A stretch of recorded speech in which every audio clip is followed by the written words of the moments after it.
அனைவருக்கும் வணக்கம்.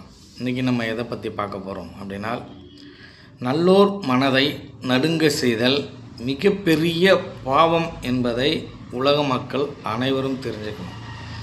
அதற்கான பதிவு தான் இந்த பதிவு. இந்த தமிழக ஆட்சி கலைஞ்சதற்கு யார் காரணம் என்று கேட்டீர்களேயானால், இதற்கு காரணம் ஸ்டாலினுடைய மனைவி துர்கா ஸ்டாலின், அவர்களுடைய மருமகன் அந்த சபரீசன், சேகர்பாபு, இவர்கள் மூவரும் முக்கிய காரணம். கோவில் சொத்துக்களை இவர்கள் என்ன பண்ணியிருக்காங்க அப்படின்னு கேட்டிங்கன்னா, தன்வயப்படுத்தி இவர் ஜி ஸ்கொயருக்கும் முன்னாடி அந்த சபரீசனுடைய பினாமி பேரில் எல்லா சொத்துகளும் அபகரிக்கப்பட்டிருக்கு.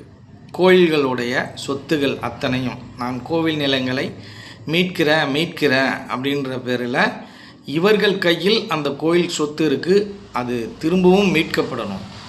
தனியாருக்கு சொந்தமான ஒரு கோயில் நிலத்தில் இருந்த ஒரு 50 குடும்பத்தையும், நம்மளுடைய யோகா சென்டரையும், ஒரு 50 லட்சம் மதிப்பு தக்க அந்த யோகா சென்டரையும் வீடையும் இந்த துர்கா ஸ்டாலினுடைய இனத்தை சேர்ந்த செங்குட்டவன் என்ற ஒரு நபர், ராதாகிருஷ்ணன் என்ற நபர், இவர்களை சமாதானப்படுத்தி இந்த ஏழைகளை நீங்கள் அப்புறப்படுத்தி இவர்களை வீடை இடித்து கொடுத்தால் இந்த ஆட்சி உங்களுக்கு மீண்டும் வரும்.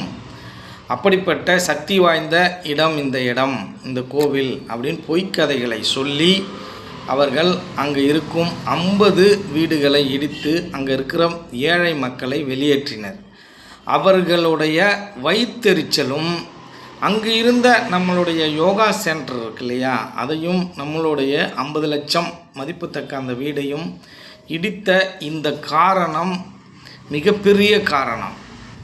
இந்த சேகர்பாபுலாம் தோற்பதற்கு, இந்த அரசு வீழ்வதற்கு இது மிகப்பெரிய காரணம். இதுவும் ஒரு காரணம். இதுதான் காரணம்னு சொல்ல, இதுவும் ஒரு காரணம். ஆகவே நல்லோர் மனதை நடுங்க வைத்தல் என்பதும், ஏழைகளுடைய வயிற்றெரிச்சலை யாராக இருந்தாலும் எடுத்து கொட்டிக்கக்கூடாது. அந்த வீடு எல்லாம் பல காலமாக, பல தலைமுறையாக அவன் சிறுக சேமித்து கட்டின வீடு. அதை இடித்ததுனால அவர்களுடைய வயிற்றெரிச்சலும், நம்மளுடைய யோகா சென்டரோட அந்த பாவமும், நம்மளுடைய தாக்கம் இருக்கு இல்லையா, ஒரு மகானோட யோகியோட தாக்கம் இருக்கு இல்லையா, அதுதான் இந்த தமிழக அரசோட வீழ்ச்சிக்கு காரணன்றதை தெளிவாக தெரிஞ்சுக்க. 3 மாதத்துக்கு முன்னாடி